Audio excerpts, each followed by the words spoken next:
şeytana lənət dedim. Başqa çarə yoxdur, başqa necəydi? Zəmanə ilə ayarlaşmaq istədim. Sən məni tək qoyanda dəftəm yedim. Səbrimliyib şeytana lənət dedim. Başqa çarə yoxdur, başqa necəydi? Zəmanə ilə ayarlaşmaq istədim.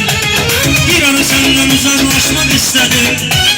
Yavaş yavaş kənarlaşmaq istədim.